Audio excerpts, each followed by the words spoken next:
Welcome back to another episode of Why Japan. Today I have a guest from Belgium. No, Netherlands. Netherlands. Always, Always close. Sorry, close. Aren't you Korean? Oh Right? yeah, exactly. Sorry about that. Netherlands. His name is Beau. Yes. Thank Thank you you for for coming. having me here. Thank you for being flexible because I had to change the time. But thanks for No problem. No problem. Yeah, and he is a musician composer. Lives in Japan. Yeah. You've been here for a while, no? Yeah, like I'm living here almost like a bit longer than 3 years. But 3?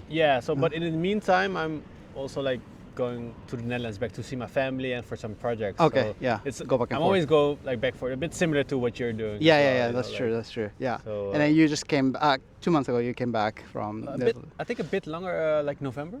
November. It's now February, so it's like 4 months something. 4 months something. Okay. And welcome back. Yeah, thank you, thank you. It's great. Yeah. Also with the lovely Yes. sea at the background, right? Yeah. And we met at so we went to the Berklee College of Music, but I went to Boston College, Boston the campus, but you went to Spain. Valencia. Valencia, campus, and there was the event for the alumni event last year, 2015. Sorry, 2025, and we met there. Yeah. Was it there, or was it at the wedding? No, before that. Oh, was Yeah. And we. But that was the first time, yeah. Yeah, that was the first time, and after that we met at the wedding. Yeah. Anyway, he has a very interesting background, so I would love to ask him about your journey. First of all, can you introduce yourself a little bit briefly? Yeah. I'm Beau Damian. I'm 32 years old right now. As Thijske's son also said, I'm not from Belgium, but from the Netherlands. My bad. So basically, I'm a composer, arranger, orchestrator, and at the moment I'm located in Japan. I have my partner here, and that's basically it. But for now, I definitely see a future for myself in Japan, and hopefully to do a bit more like abroad as well. Yeah. But that's something for the future, of course, and then it can always switch, right? Like, also for you, like you travel everywhere. You have your house in the States and in Japan, so so we have all kinds of different options as a composer, especially as freelancers, right? Exactly. Yeah, I see. Thanks. So So you went to a music school there? yes, I first went to the University of Utrecht. It's basically a city not that far from Amsterdam. It's like 30 minutes by train, but it has a lot of creativity. The city has a lot of creativity, which I really enjoy. But the university I went to was it's called the HKU, so Hogeschool van de Kunsten, which is basically the University of Arts Utrecht. Okay. But there I studied music technology, and mainly with the focus for like game music. Game music. Yeah. Oh, I see. So like adaptive systems and more like semi-programming stuff. So working with FMOD, for example, and also with WWise. Ironically, I'm not using it that much because I'm working more as composer arranger. But once in a while, there's also a project that I received and where I have to apply those kind of skill sets. I see. Wow. So you didn't study music at the school then? Well, actually, that school was very broad, but you dive into like certain skill sets basically. More like a technical thing? I see. Yeah, but we had some music theory, but not that much. It was basically first time ever that I got in touch with music theory. Oh, yeah? Because before that, I was just basically making electronic music as a DJ. And, oh, really? I didn't know that. I had a totally different background than what I'm actually doing right now. But I learned like not all the ins and outs, but most of the ins and outs of technology with the music technology basically. I see. And it's also funny because everywhere where I went, I learned new like skill sets. But for example, there I learned a lot about like Ableton, Yeah. Logic, Pro Tools, even like Max for Live, like it's cycling 74s basically, you know, Wow. like from Max. What was it called? I think it's actually called Max. Max, basically. yeah. And like stuff like that. I see. I Okay. yeah. Wow. Okay. Yeah. I mean, Amsterdam is known for EDM stuff as well, right? Like their clubbing Yeah. culture is Yeah, going on. definitely. I see. Yeah. I always wanted to, visit Amsterdam. Yeah. But then you So- should definitely come during Amsterdam Dance Event. Yeah. It's ADE. It's usually in October, Uh-huh. so it's not that hot. Yeah, the weather is pretty cold, but people party hard, so they don't even feel it. You know? I see. You know, everything is like legal there, so Yeah, if that's you want to true. go for like Yeah, a that's different experience, Yeah, then yeah, you should yeah. definitely do it. It's I not for see. me, but I mean, Yeah. you know, like I that's see. that's the stereotype that a lot of people have from the Netherlands, right? So, yeah, like, yeah. you go party hard. Yeah. I did a lot You of did. party hard. And then it's a stereotype. Yeah. But it's sort of culture also, Yeah. because, for example, what I know, the clubbing life in Japan, it's a bit more for different types of people. I Yeah, would yeah. say people that are very extroverted and very, they just like to be outside and just like with people around and stuff like that. Well, in the Netherlands, I feel, well, even in the States and all other countries, it's more culture. Yeah. So, like my parents, my grandparents, everyone, they went out, you know, like go clubbing. I see. Everyone. Yeah. Yeah, it's sort of like the foundation of your social skill sets as well. To like also do networking. Yeah. Because Very that's important. also very interesting, because when I was DJing in Amsterdam, Yeah. I learned so many people that are actually now music directors, or even like other types of screenwriters.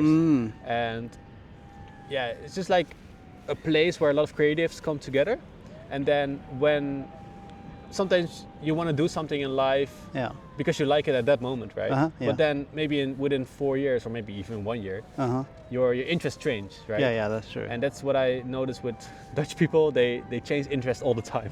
Oh yeah. All the time. Uh-huh, Yeah. uh-huh. I So, see. but I mean, it's good to know everyone and everything. So yeah, that's I a see. great place to get to know. That's people. true. Yeah, that's true. Yeah, the networking is very important in this Yeah. industry. Yeah. So yeah, I mean, you learn. Yeah. You know. Yeah, definitely. Yeah. But were you DJing there as well? Yeah. Like I think I DJed in maybe 70% of the clubs in the Netherlands, I think. Yeah. So Oh yeah. wow. But it was actually like DJ stuff, right? Because I can always say, like, for example, if you're a cover band, in a Yeah. cover band, you always play music from other people, right? From Yeah, other- yeah. So, and I think as a DJ, you're doing the same thing. It's not most of the time your own music. Yeah. And but as a music producer, you make your own music, right? Yeah. And I started first as a music producer because I just like the bleeps and bloops and then like all those kind of like electronic sounds. Yeah. And then later people asked me, "Hey, do you also DJ?" I said like, "Yes, of course I do that." But I never DJed before, so Yeah. I was like, "I'm just gonna do it and see how it goes." You have to learn it. And yeah, that was basically when I started DJing more. But then I also noticed that when you're in a club, you cannot play your own music, especially my music. My music taste is pretty like weird, I would say. Yeah? I just love weird music, you know. Huh.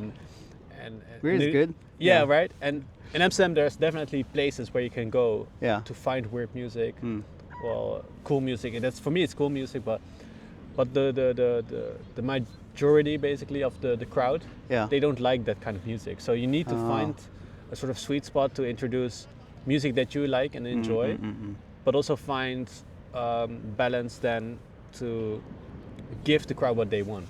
Yeah. And I Makes think sense. that's one of the things that I enjoyed to a certain amount, because if you please the crowd all the time, yeah, you're never gonna be like fully yourself, I feel. Yeah. I see. Yeah. But I mean, as composers, it's exactly the same thing, because we can say, yeah, I want to make music, this type of music, but if the client doesn't want that or need that for their project, yeah, then, you know. Yeah.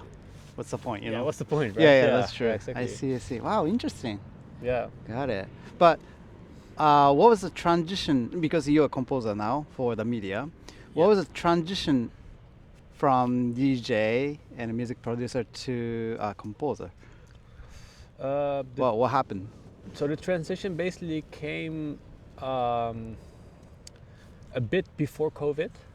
Bit before COVID, Yeah, a bit okay. before COVID. So I think it's what 2018, 19, something like that. Uh huh. When I was DJ, there were like other people also asking me if I could like make some music for their like trailer, right? Or Oh, like yeah, yeah. maybe a commercial or something like that. And I was like, Mm. yeah, sure. I mean, they give me a bit money Mm-hmm. and like I gained some experience in that field. Yeah. So why not? And basically, one of the first trailers that I ever made Mm. was called for a festival, Cinemasia. Yeah. It's basically Cinema Asia in the Netherlands. So it's like Okay. a film festival based on Asian, like movies, anime, stuff like that. Mm. And yeah, it's very weird, but I like a year later after that, I applied that song that I made, basically the trailer, for one of the biggest, I would say, Dutch awards, basically. Okay. Uh huh. It's called Buma. Buma. Buma Award. Okay. And I applied for that and I won, like immediately. And I was like, wait, well, that's weird. Like, I don't know, like, Yeah, yeah. I never was really into like trailer music or like commercial music in general, you know. And Yeah. I don't know, like, I'm not religious, but that was also like a moment of, oh, maybe I have a feel for it, so I want to focus a bit more on that. Yeah. And yeah, I thought like, okay, that's cool, you know. And then I got introduced to more like orchestra music and like music where you actually have to record stuff, because I come from an electronic background and I could do Yeah. everything digitally. Yeah. But when you do music for commercials Yeah. and like clients, then there's a lot of like how do you say, like gakiban, like how, Gekiban? Yeah. what's gakiban? Yeah. What's it called again? Like it's just like instrumental music, right? Like like recorded music with actual instruments that you have to record with. So, but I didn't know anything about it, so I had to dive into it and but at the same time I was still DJing. I was still like doing other stuff. Yeah. But then at some point, yeah, COVID came Yeah. and I couldn't do the DJ stuff anymore. Oh, that. Yes. Okay. And then I was like, okay, so what should I do right now? Because I cannot DJ. Yeah. I was very happy that the government helped the artists a bit, you know, in need. Yeah. So I received a bit of money back then for the rent and stuff like that. Yeah. But I also felt like, what if COVID happens again? Yeah. And for example, I was already like in the meantime I could DJ again and I could pick up the life, but I felt like I don't trust that lifestyle anymore. And yeah, at the same time I was also like watching anime and like movies that I was really into, and I really liked the music of that because it sounded super musical. Sort of level what I at that point definitely thought it was like unreachable for me. Yeah. Because I never really played an instrument. Yeah. Your Yeah. instrument is a computer. It's a computer and then make the DJ set, Yeah. or you know, like I know a bit how to play piano and a bit guitar and like some woodwind stuff maybe. Yeah, but that's more like experimentation. I see. I see. Yeah, like modern music, you know, like stuff like that. Wow. Okay. So, but when I was watching, for example, like certain animes and stuff like that, I felt like, oh, this is so cool. Maybe I can do this at some point. And also the realization when I was doing the commercial stuff, Yeah.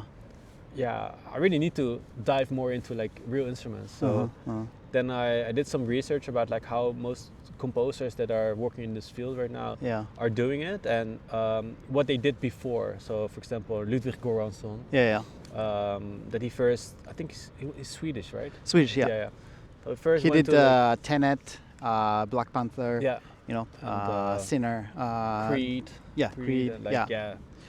so many cool stuff. Yeah. And Mandalorian. As well. Mandalorian, yeah, exactly, yeah. My favorite too. But he's such an amazing composer, and I also felt like, what was his path, for example, right? Like he first, of course, like his parents, they were sort of musical, but they also wanted him to like be musical, so they gave him like instruments instead of like video games and stuff like Yeah, that. yeah, you know? yeah. Uh-huh. Well, for me that was undoable because I was playing video games and was doing other stuff Mm. and not playing instrument. Uh-huh. But then I saw that he also went to he did a bachelor, I think, bachelor of music, I think, Yeah. back in Sweden, and then he went to USC, I guess. USC. USC, yeah. And so okay, that's maybe a part that is something that similar to what I can do. Mm. So I thought like, okay, this is one person, but then let's Yeah. look for different people. Yeah, you know, yeah. like, and then there's a composer like now a very dear friend of mine and also collaborator. His name is Kevin Penkin, and he's like an Australian composer Yeah. working for like Japanese anime basically. Mm-hmm. And I did some research on him as well. Like, what did he do? And I think in Australia he did like music school as well, like a bachelor, music technology. So the same thing as what I did in the Netherlands. And then he went to Royal College of Music in London, and that's where he basically learned more about orchestration. And I felt like, okay, so if those two composers that I really like had a sort of similar path, Yours, yeah. as that, Yeah. then maybe I should follow that path as well. Yeah. And that's the moment when I sort of like applied for Berkeley, Uh-huh. Berkeley College of Music, because there Yeah. was In Valencia, yeah. yeah, that's in Valencia, but because I wanted to try USC, I wanted to try like Royal College of Music, I wanted to try UCLA as well, but all the submission or like application submission Yeah. deadlines, they were all like expired. Ah, okay. They were already done. Yeah, yeah. So I couldn't do anything. But the only one that was still left was Berkeley. Berkeley Valencia, which is not the bad, like the bad, right? It's not bad at all because Yeah. Berkeley is one of the better music schools in the world. So I thought like, just let's see how it I goes. see. And it also, it's not far from your, hometown. yeah, exactly. Yes, Because back then, I didn't want to take the risk to go to the States. Yeah. Because what if I go there, I spend so much money, Yeah. and then I have to go, The culture is so different. as right? well. Yeah, that's well, yeah.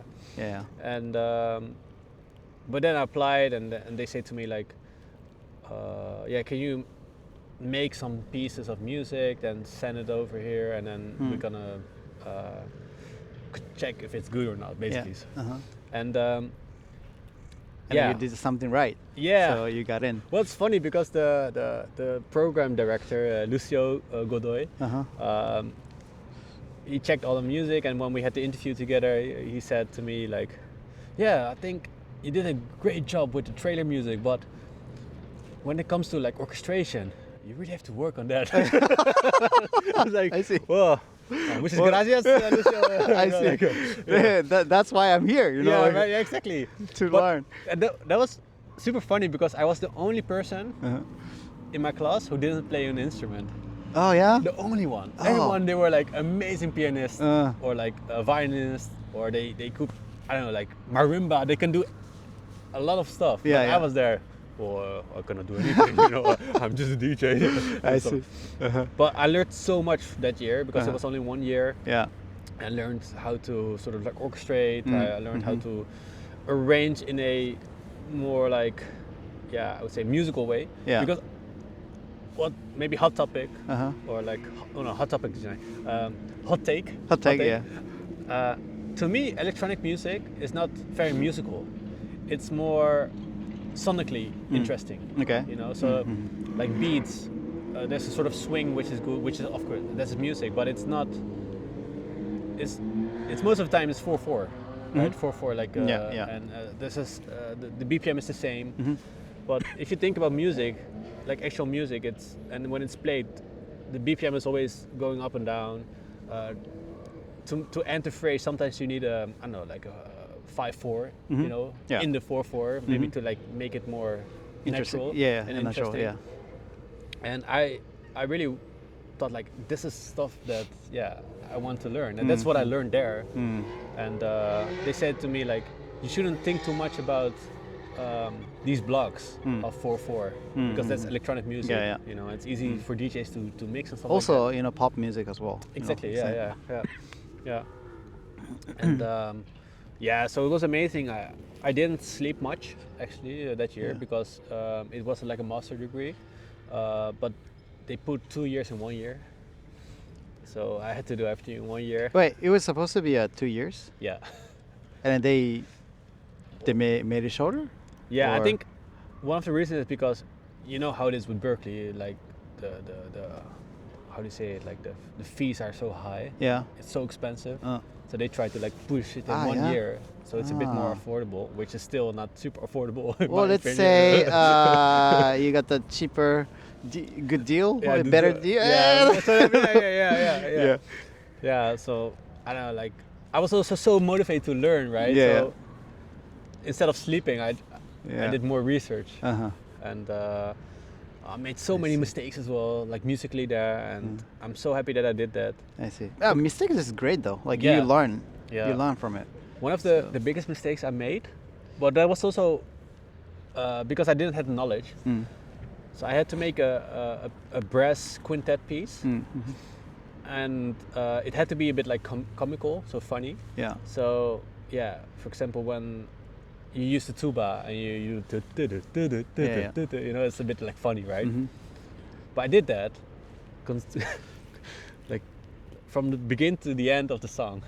Okay. So there was no rest, Mhm. like no rest, no rest at all. You're torturing the Yeah. tuba player. And if you are like with Europeans, especially with Spanish people, and there's like brass players, Mm. I don't know like your experience with brass players, but to me, like especially the trumpetists, Yeah. they have a huge ego, like a huge ego. So they really, they know when the music is good, Uh-huh. when it's good written. Yeah. They know like when people also mess up, Yeah. and I definitely messed up there. Oh, I see. Of course, I didn't have the knowledge, but they just say it straight up, like in my face, but also not in English, but in Spanish. Oh, okay. And at that moment, like I spoke a little bit of Spanish back then because in Valencia they don't really speak English that much. Oh yeah. Yeah, not much, no. Oh, okay. It's not like Barcelona or like Madrid. Oh. But at school, everything in. There was everything Yeah. was in English, but the But players, the player, okay, I see. they couldn't. Okay, But also speak outside, English. Yeah, like yeah. everywhere, like most of things, I had to speak like Spanish. Mm. But I was such traumatized, man. Like, Yeah. And that was the moment when I learned about dovetailing. Yeah. So for the people who don't know what dovetailing is basically you're passing a phrase to two persons or multiple persons, and then it feels like one phrase, Uh-huh. but then it's still playable. Yeah. So the players can like breathe a bit in between, right? Yeah. So I see. yeah. Well, but he's doing great now, and you know, like I'm sure that that you're writing a lot of brass part proper way. Yeah. Yeah, right? It's So- much better now. So yeah.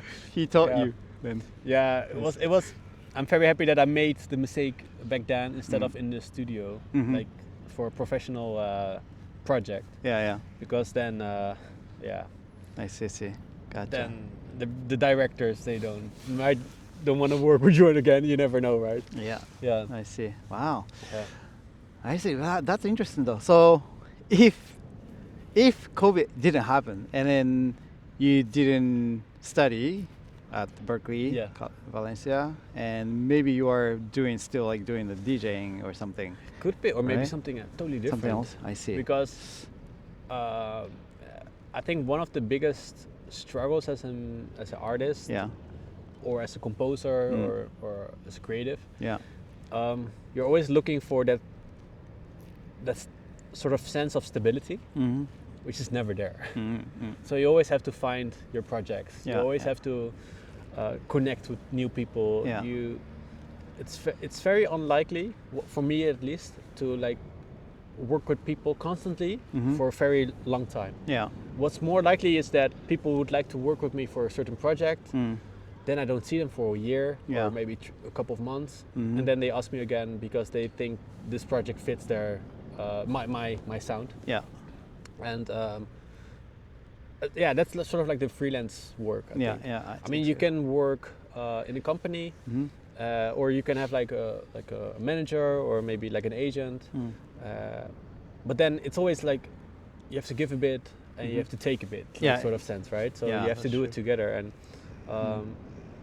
yeah, I, for me it's also, I just like the freedom a bit. I like the feel of that I have to struggle, because if I know that I get the same amount of money every time, Yeah. a month, I get less motivated. Same. If I didn't have my money yet, Yeah. I'm more likely to put extra hours, which is like super unprofessional, you know. But I don't know, it's just it's the sense of like the survival or something. Yeah, you know? yeah, You- yeah. Yeah. And I feel that it's a sort of rush it gives me Yeah. to, and the motivation as well to like do better. And I see. I totally understand though. Like you are type of the person like me, who needs new inspiration all the Yeah. time, and then like learn something new, and meet new people. yeah, You know. yeah. Yeah. So I totally Definitely, understand. yeah, Yeah. yeah. Do you Yeah. do you feel like you are ADHD or something, like, because I feel like I have it a little bit, but do you? I'm not well, I think it's a different spec. It's Yeah. a different spec. Well, how do you say it? Like category of the spectrum. It's more like ADD. ADD. Okay. Yeah, Yeah. so everything happens in my head. Mm-hmm. So it doesn't come out that often. Got it. Yeah, Yeah. in the Netherlands we call it like binnenvetter. Mm-hmm. Binnenvetter is someone who tends to like keep everything within, Yeah. and then like sort of problems or thoughts, they accumulate, Yeah. and at some point, yeah, I you see. just trip out. Yeah. Or you just freak out or get super angry or whatever. Yeah. But there are so many ADD or ADHD people in the music world, Yeah. and also like artistic world, I Yeah. think. Yeah. Right. Yeah. So I mean, it's not a bad thing. Like it's just a different, the way or Actually, I don't know. I think it's sort of like very necessary to have as a creative. Yeah, I think so. Because Yeah. like weird ideas, they Mm. come from weird situations Mm-hmm. and from weird thoughts. Yeah. you Yeah. know? Oh. And I think the most, if you think about, like, for example, the artist Salvador Dali, Mm-hmm.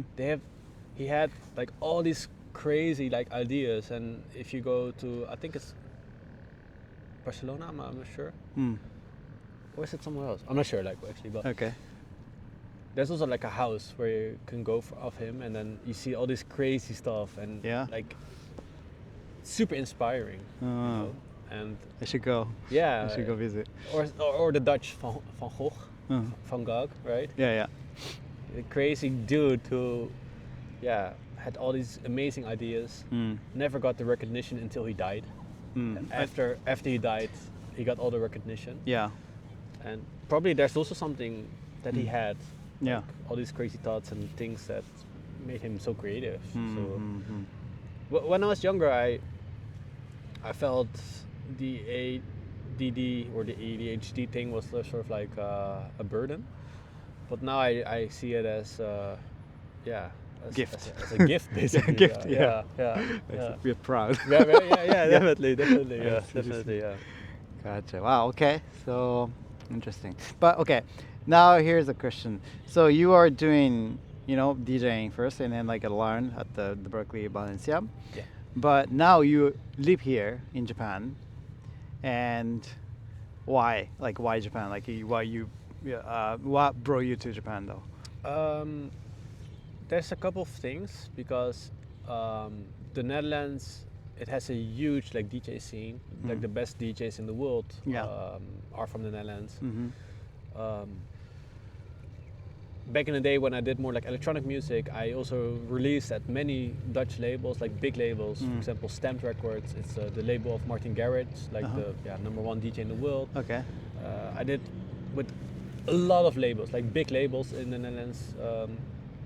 But I couldn't afford my rent, and like I couldn't pay my rent, even though when I was working with all those like big artists and labels. And so I had to find different ways, sources of income. And one of the things that brought me more income was basically the like the commercial stuff more, and like Commercial, yeah. commercials and like traders and stuff like that. Mm-hmm. But the Netherlands is not like a huge country, so it doesn't have like a big scene. And I realized that like if I want to be successful in the Netherlands, I need to be the best of the best of the best in the Netherlands, right? Okay. Because if you're not, then it's very hard to get there. Yeah. Because the scene is not big, so you don't have, for example, I don't know, assistantships. Yeah. You know, you don't have I don't know, like starters positions. It's just you have to be successful, and then people come to you. Yeah. But in order to be successful, you need to have knowledge, you need to have skill set and stuff like that. And I felt like I was not there yet. Okay. So I wanted to be in an environment where I could learn and like during the job and even after Berkeley, you know, like Yeah. I had some skill sets, but not enough. I didn't have that much experience and stuff like that. So Okay. I wanted to gain that first. And I tried to apply for a lot of like jobs in the Netherlands, and nothing came to me. Like nothing. I was never like accepted because I don't know. Like I have this weird sense of music that I like, you know, and a bit more like experimental, a bit more like niche kind of stuff. So it was very hard for those companies to fit me in a certain project, for example, in the Netherlands. And I felt like, well, why? Like I do have this like degree, and I know what to do and everything. Yeah. But then I started to think, and like there's certain music that I really like, for example, from Ludwig Göransson, like Kevin Penkin, but also like Yuki Hayashi from My Hero Academia and stuff like that. Yeah.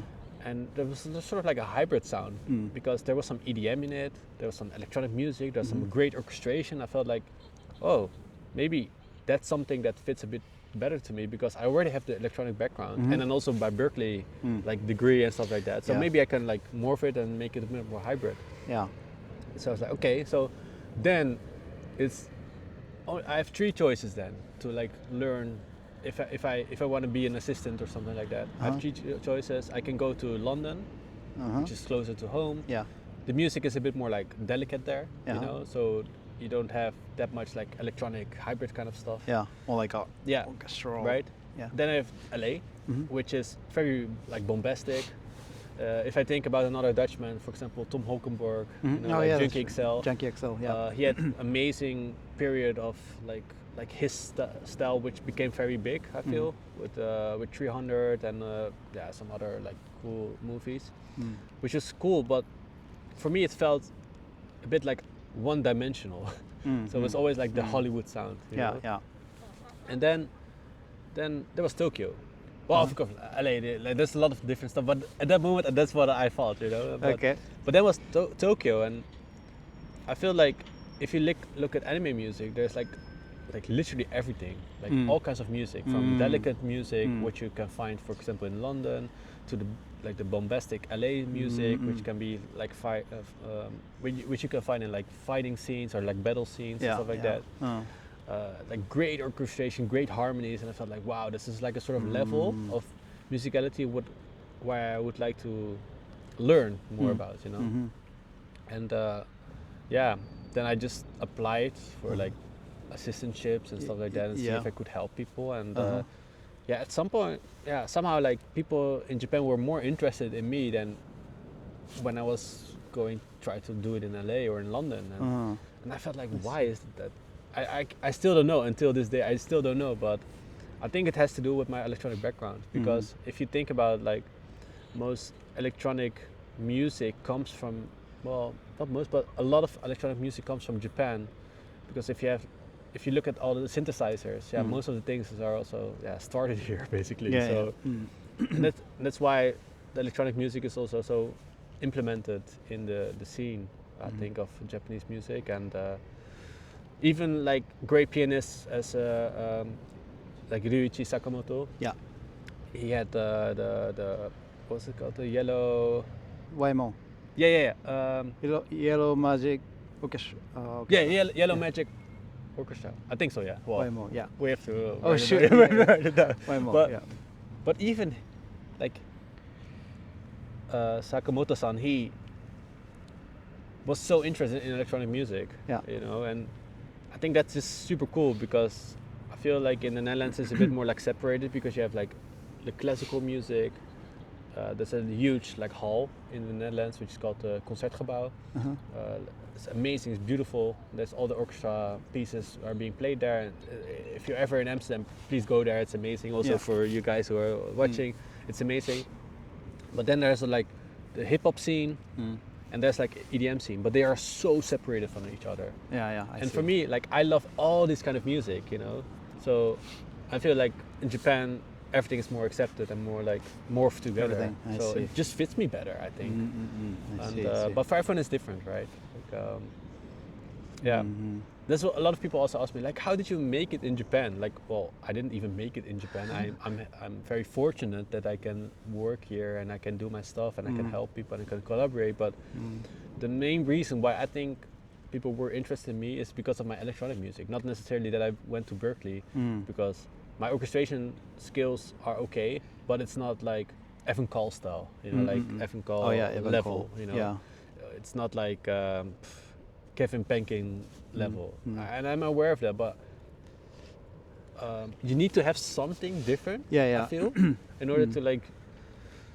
Yeah, I totally understand. I still think you don't have to be good at it, but you have to be a bit different, I feel. Yeah, you have to know who you are and then what you are good at. Yeah. Right? Yeah. So everybody has a different background. Yeah, exactly.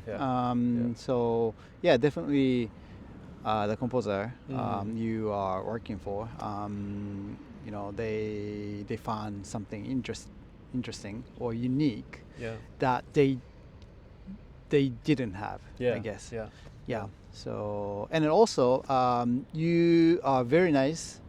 I hope in a so. person. And then, seems like a very easy to work with. And then this is very important too, right? Yeah. Some of the musicians or composers who are looking for the job, they are really great at making music, but some of them are very hard to work with. Yeah, I understand you.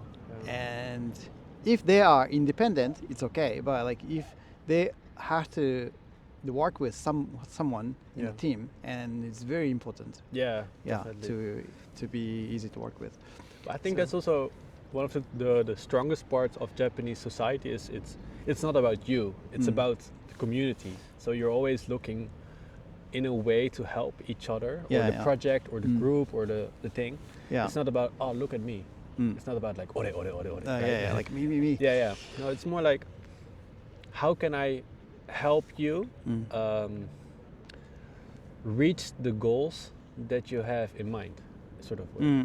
Like how can we get there together? And especially because Japan has such a sense of hierarchy. So elderly people, they get a lot of respect for younger people. Also, like in terms of like sonkeigo, like the language that you have to speak here, or like right, or keigo in general, because there's so many levels of Japanese that you can speak, and it's already implemented in the language. So it's automatically it's already then also implemented in society. Yeah, and this is just how it works here. And you as a Japanese person, you know better than me, right? But that's what I've noticed, especially as a Dutch person, because in the Netherlands we don't really have like hierarchy that much. We don't we have, for example, a couple of kegel kind of things, so like formal language, but it's more like you, jij, jij. And we also have you, which is u. 4:30. Yeah, we have this sound. Well, this sound is basically it's telling the kids to go back home. Yeah, right. Yeah. Otherwise, like parents is gonna, gonna angry. But it's also because everywhere it's different, right? So I think so. Yeah. Because when I was living at Nishiefuku, it was at 5. I think. But here it's like 4:30. Yeah. Interesting. Like daylight saving. They change the time. I don't know. Yeah. And it's always a minute. Yeah. This song. Yeah. If you come to Japan and around 4:30 or 5, you might hear this sound. Also, or similar sound. Also, this sound everywhere you go, it's Yeah. a different pitch. Oh yeah? Yeah. I didn't know. Which also, then also make me realize Or like different tempo, like yeah, it's a different tempo, right? 180 EDM style. think so, right? I don't Yeah. know. Yeah. I gotta check. Yeah, but we're talking about hierarchy, right? I Hierarchy, think, yes. So yeah, it's super important to have like Mm. a sense of hierarchy here. Yeah. Did you And- find like difficulties about like this hierarchy in Japan? Because you have different culture in the Netherlands. Well, No? not that much actually, Yeah. because maybe it helps that I'm like half Asian myself. Mm. So my dad, he's like fully Dutch, Mm. but my mom is Indonesian and a tiny percentage of Japanese. Yeah. Yeah, so Ah. like my great grandpa, he's from Tokushima. Mm. That's the and, southern part. Yeah. I don't know, like maybe I'm only 12.5% Japanese, you know, like it's a very tiny bit of the didn't of, know the, that. of the cake, right? Yeah. Piece of the Yeah. cake. But I think my Indonesian side Mm. is also, I don't know, it's not that different from Mm. Japanese like formalities, because yeah, especially the Dutch Indonesian people, they are very polite, Mm. they're very respectful, they have a lot of respect to the elder, so it's not Yeah. that different from what I'm noticing here. And Uh-huh. also if I look at my own granddad, he's like half Japanese. Mm. I don't know, if I look at him and people here, they're almost looking the same for Yeah. me, you know. So I see. yeah, it feels a bit familiar. Also, I'm not the tallest. I'm like How tall? are you? 174, which is like 5.9 ish, Mhm. I think, Mm. or 8.5 ish, Yeah. which is like, yeah, most people are like, well, maybe I'm a bit taller than the average here, but Here, yeah. not that much. I feel. Mm-mm. So, like shopping at Uniqlo, for example, Yeah. everything fits me perfectly. Yeah. You know, like I don't have any problems. But if I'm in the Netherlands, I have to go to H&M, for Uh-huh. example, and everything's way too small for me. Oh, I see. Yeah, like Ah. I think I'm a bit bigger in the I'm a bit wider, I would say, Uh-huh. than most Dutch people. Oh, But I'm way shorter. Like I see. I like see. a lot of Dutch women, they're like the same height as me or taller. Mm-hmm. So So Japan is a perfect fit for you. yeah. We have clothes. Oh, here in Japan. Yeah, Japan. exactly. Yeah, Yeah. here it is. Yeah. I see. Yeah. So Gotcha. I think the biggest problem for me was just like language. Mm. But I think after 3 years now, I have a decent amount of Japanese that Uh-huh. I can use. Mhm. It's not perfect. Yeah. I have a lot of mistakes all the time, Uh-huh. but I can guide an orchestra basically, so it's alright. Orchestra. I just so Recording do session? recording Yeah, yeah. sessions. Ah, I I see. just everything is Japanese, Mm. and I keep it as simple as possible. And I leave a lot also up to the concert master, and I just say like, yeah, I like it how it's being played like this, but can you play it more like this and stuff like that. Ah. And So that's you it. need to give them direction. Then. Yeah, I do. In yeah. Japanese? Yeah. Wow, okay. Yeah, but yeah. Mm. Especially when it's for my own music, Yeah, yeah. it's okay if it takes a bit longer. But if Yeah. I have to, for example, help other people, Uh-huh. then if there's someone else who speaks better Japanese, it's better because there's not much time, right, for recording Yeah, sessions. yeah, But that's when true. it's my own music, Uh. then I always try to like work with people who Yeah. also they understand that I'm not fluent Japanese, or I don't speak perfect Japanese, but But they're nice, right? they're nice Yeah. and they're super nice, so they are super respectful. And I try, if I don't find the right Japanese words, I try to first say it in katakana form, you Yeah, know, yeah. Uh-huh. to make it sort of like, maybe separato or something Yeah, like yeah, that, you yeah. know? Uh-huh. And sometimes they speak English very English. well, Okay. but I don't know, it's also the thrill of like trying it in Japanese and just, yeah. I see. Wow. Yeah, but also for example for today, right? Like, I'm not like confident enough to have the conversation in Japanese, for example, Uh-huh. because people most of the time don't really fully understand what I'm saying. But if I keep it very like childish like, Uh-huh. then people understand it. Yeah. And then they say to me, "Oh, your Japanese is so cute." What's so cute? I'm like, "Oh yeah, well yeah. I mean, that's the only thing that I know right now. It's like or very cute and like childish, or Yeah, it's like yeah. very keigo, I see, I see, I very see. formal, you know? Uh-huh, And in between I can like do a couple of things, but it just I takes see. time. And Yeah. like 3 years now, and I've never been to like Japanese language school, so Oh, you never? no, I just Oh, wow. practice and just. You're like, doing great then, Yeah, I you hope know. so. I Yeah. hope to believe that, but You're working, Yeah. in the music industry, and then, Yeah. it's great. and I it see. helps a lot. There's a lot of AI right now, Oh, that's like true, who yeah. can help, and But but don't rely on that Exactly, much. yeah. You're not Yeah. gonna learn but much. but I think it's more like for like if I have to mail or stuff like that. Yeah. Because if I have to Mail it, yeah. yeah, The if email. it's so difficult to like have the perfect form of Japanese, and Don't worry, I use it when I have to write the very formal Japanese right. to the clients Yeah. or the vendors. Yeah. Because So sometimes thanks to ChatGPT. Yeah, right. Thank you so much. Yeah, but sometimes I want to do it myself, and Yeah. it takes me like half an hour at least. you Oh know? wow. But when it's ChatGPT or like Yeah. AI, Oh, it's, yeah. just, Uh-huh. it's just done in 1 Yeah, minute. like 1 minute, Well, yeah. I mean, you have to type it out first. Yeah. And then obviously you gotta check. Yeah, You know, exactly, yeah. recheck. Like before sending Yeah, out. exactly. Well, sometimes I don't even check. and then like my partner, like she reads it and she's like, Yeah. "Oh, it's kind of funny what you wrote there." Yeah. Well, I mean, you're a foreigner, so no worries. I see. Yeah. I see. Well, Yeah. it's helping. Gotcha. Yeah. So I'm not sure if you know this, but I have a company in Japan as well.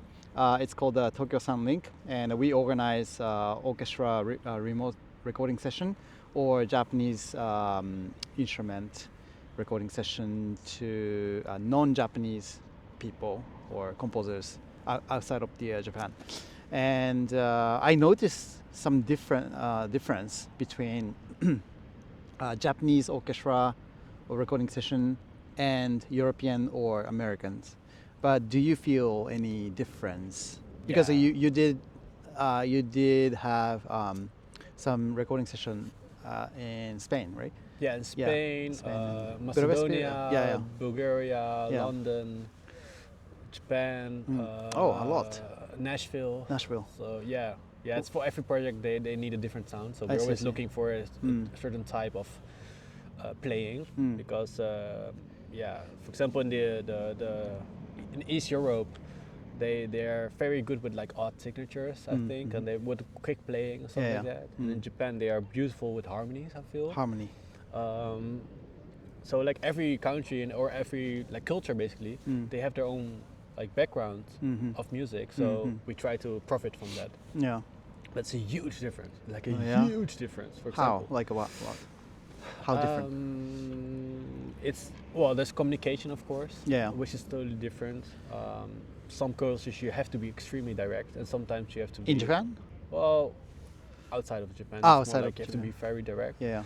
And in Japan, I feel it's more of like a collaboration. I feel in Japan because if you have a string ensemble, you always communicate with only like the concertmaster because there's no most of the time there's no conductor. Yes, in Japan, yes. Yeah. We have. Yeah, exactly. Yeah, that's Yeah. what I saw. Like with Through Tokyo Sound Liga, we always hire the Yeah. conductor. Yeah, who is fluent in English. But anyway, and Japanese, right? Yeah, Japanese. Yeah. Yeah. So, but this is what I noticed. Like, if you record directly, there's no conductor. Yeah. And I found it very interesting. So like, oh, maybe I can conduct myself. Yeah. You know, because I practiced a bit when I was at Berkeley. But but you communicate everything with the concertmaster. You know, so like the first finalist, and then he's like sort of like sharing everything with anyone else, or you can like directly say it as well. But there's sort of like hierarchy. You know. Yeah. But abroad, it's more about like you conduct you communicate first with the conductor, and the conductor like translated it to the orchestra in their language or maybe in English or whatever. Yeah. But that's huge. That's just super It's huge. It's like a difference, huge yeah. difference. Yeah.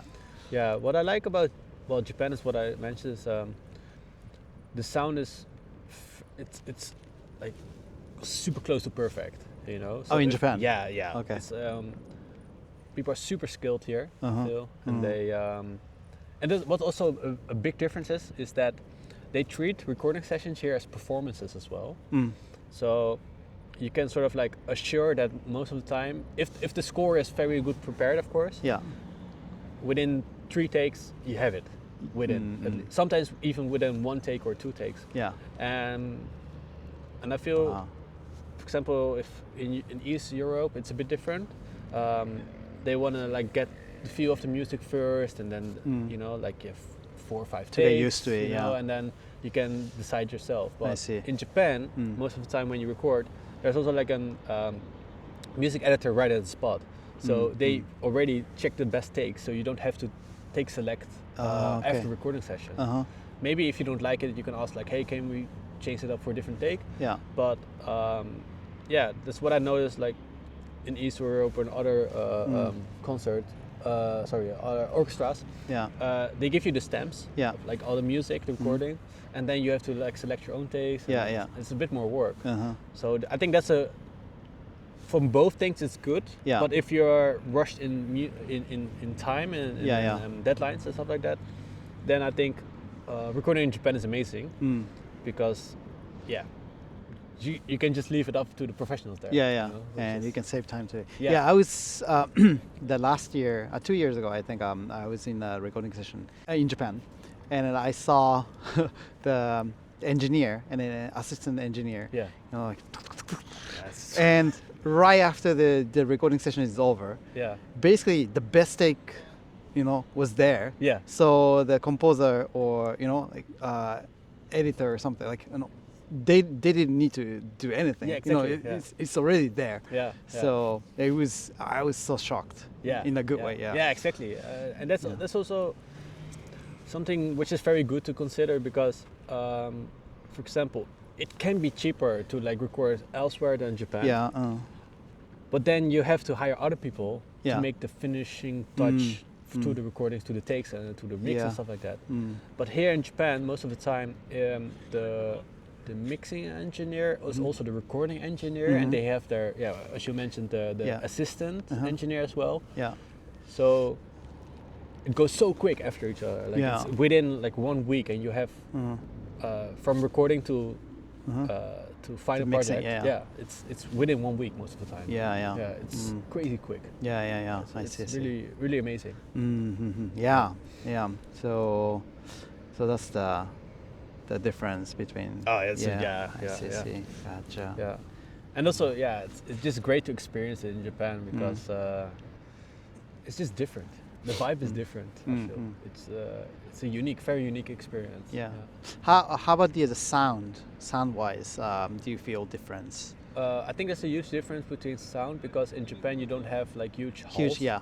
So one of the things that I like about Japanese music is the close miking of sound. So, for example, if you record with like French horns, like 4 French horns, there's only 4 French horns in the room.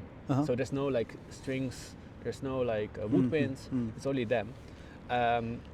So the thing is, like, if you have a hall, the French horn that has a beautiful hall sound, right? But in Japan, it's a bit more dry. So you have a different quality of sound because of that. Yeah. And it's a matter of taste, of course. But I kind of like it when the close miking is a bit more up here because it's just more direct and it just feels up more. And you can control later. You can control it way more also with the mixing of state of a face basically. And there's just more control. I see. Gotcha. Yeah. Well, I think it's good that our Japanese orchestra remote recording sessions has a different taste or sound, because so that we can have more like options to choose.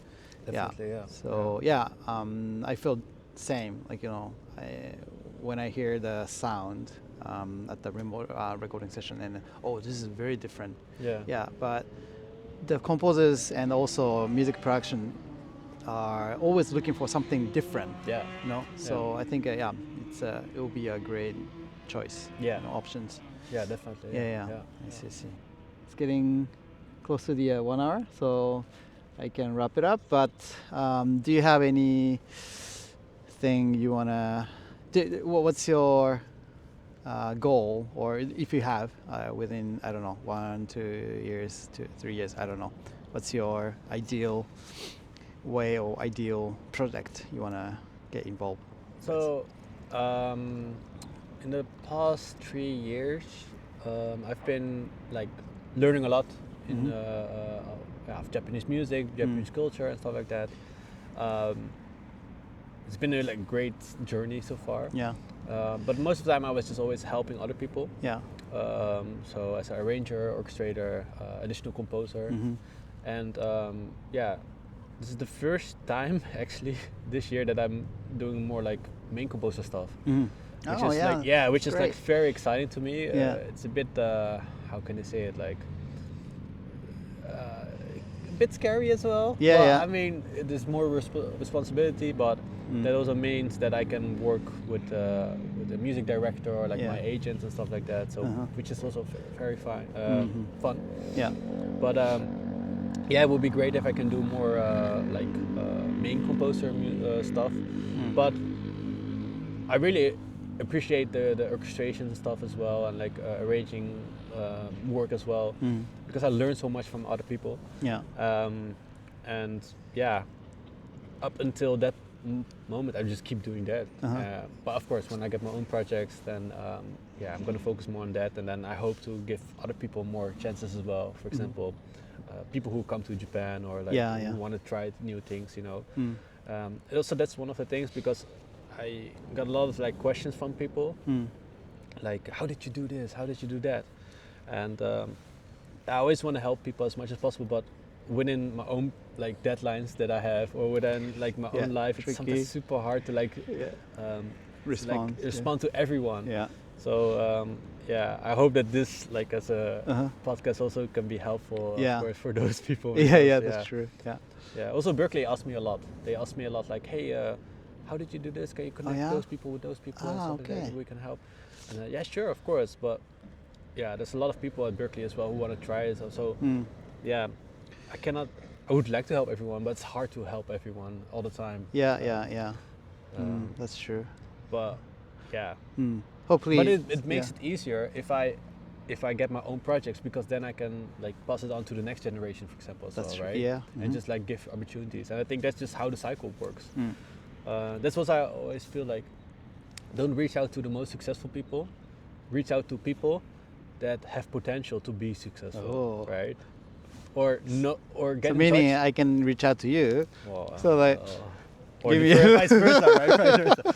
But I think it's the same as. It's not about. Well, I also reach out sometimes to people that know those people, like the most successful people, and then they introduce me to them. That's true. That's true.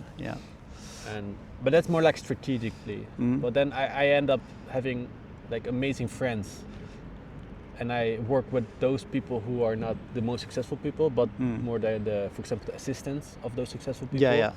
And they are the next generation, amazing composers or like successful people, and then you're in the same boat basically, and then you cruise together. That's true. You're on the right track, for sure.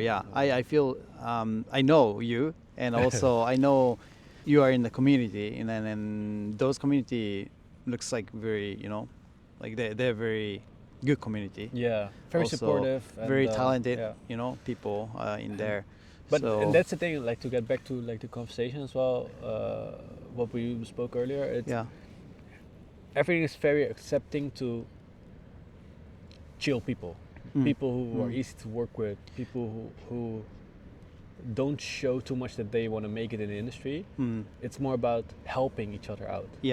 Even when it's not music, it can also be, I don't know, like finding a house. It can be, I don't know, taking care of someone's children sometimes. You know, like super random things, but it's more about trust. Like trust. Why would you give someone a big opportunity, music opportunity, if they don't even want to like give you coffee or something for a project as an assistant, I totally understand it. It's all about trust and about friendship. It's about I don't know, like Mm-mm. being useful in that community. Yeah, yeah. Right. Like helpful. Yeah. I think they're based on the trust, right? Yeah. So same in the U.S. I guess. Yeah. Yeah, Some right. people complain about it, like making a coffee, taking care of kids. Sometimes like, oh, this is not what I signed up for. Blah blah blah. And then I totally get it too. But if they don't know you and they don't want to take a risk. Yeah, right. Giving you a yeah. huge opportunity or a Yeah, big right, project. Yeah. So yeah. What's also funny is like when I did a lot of like assistant work for UKIAC son. Yeah. I had to make coffee all the time, but I never drink coffee, so I don't know how it should taste, right? Yeah. And there's like a sort of like formula that I can follow, Yeah. just to do it, and I did it. But I didn't know back in the day. For example, in the Netherlands, you have pretty clean water coming from the tap, so you can drink the tap water. Yeah. But in Japan, I think it's pretty clean. But most of the time they like to have a filter, right? But I didn't use the filter in like a long time. Okay. And then I always saw like Hayashi-san's like face when I gave it to him, but I think he just liked me, so he didn't want to like say like he should do it differently. I see. Yeah. So yeah, but I learned a lot from it. I see. Yeah, he's such a nice guy. Yeah, So, right. yeah. Because you met him at the wedding. Yeah, right? wedding. Yeah. Wedding of our mutual friend's wedding. Yeah. Yeah. I see. Yeah. He's nice. Yeah, it's amazing. Yeah. Anyway, thanks for sharing. Yeah, This helps, like to those who wants to move here and then yeah. Also, be prepared to like do side jobs first if you wanna if you start from zero, because there's opportunities to like get in touch with people, but it's very hard. You don't want to be pushy. That's the thing. If you're pushy, then people are not very likely to give you any opportunities. Okay. But if you're already here, if you're already living, you already have an income, and you want to try to make it in the music scene, then it's much easier to roll into it. Yeah, that's true. Yeah. And that's why I always also say to like younger people, like we all want to make a living out of music, but life is not about music, right? Life is about being alive. So if you can try different things than music, and start to treat music a bit more as a hobby, then there's a much more bigger chance to enjoy like the ride of a composer, of becoming a composer. Yeah. And because you don't push that much, you don't force yourself into like being a composer. And of course you have to be ambitious, you have to go for it, but there's so much more in life than music. There's so much more. And I also believe you cannot be a good composer if you don't experience life, if you don't know how it is to, I don't know, work in a restaurant or like do other kind of stuff. Sometimes you have to make music as for a character who is in debts, financial debt. Well, then you better experience that yourself as well at some point, not to the extreme point, but it's expressing your life, like a whole your journey. Through music. So because most of the composers that I also know, they're not super emotional. When they were younger, they were much more emotional. But when you're a composer, you're a bit more grounded. You become a more grounded person because you have to write all these kinds of different type of music, different emotions. So you have to look very objectively to what's needed. So you cannot be emotional. So if you are emotional at a certain point, and you have to write, I don't know, like a happy song, it's very tough, right? So it's better to like stay a bit more like flat in emotion. And then it's easier to write those kind of music, and that's really helped for me because I could have a temperament, I could be extremely emotional, but when it comes to music, I sort of zone out of the emotion first, and then I try to dive into what's needed for the project. So, it's a bit weird because, you have to be objective, but you also can have, emotions like subjectively. It's also important. It's a weird thing. I see. Yeah. This is my weird brain like talking right now. So. No, yeah, I totally Yeah. understand. Yeah. Both parts is important, you know, Uh-huh. like just emotions, Uh-huh. experience stuff, Yeah. and also knowing like not to feel emotion and just work, just deliver, you know. I see. Well, yeah, So- I mean, it's good. Everybody has a different writing system, you know, like so. yeah, I learned something from you today. yeah, Gotcha. All right. Well, thanks for sharing your story. yeah, no, of course, yeah. Thanks for having me And again, and wishing you the best. yeah, Yeah. likewise, you know, Yeah. like, Thank you so yeah, much. Yeah. we're gonna do cool stuff in the future. Yeah. We can collaborate. Yeah, definitely. Definitely. Or you guys, you know, like you can reach out You to never him. know, yeah. Yeah, I'm gonna put the, information. Yeah. So thanks, man. Appreciate it. All yeah. right. Yeah. Bye. Bye bye. See you next episode. Bye.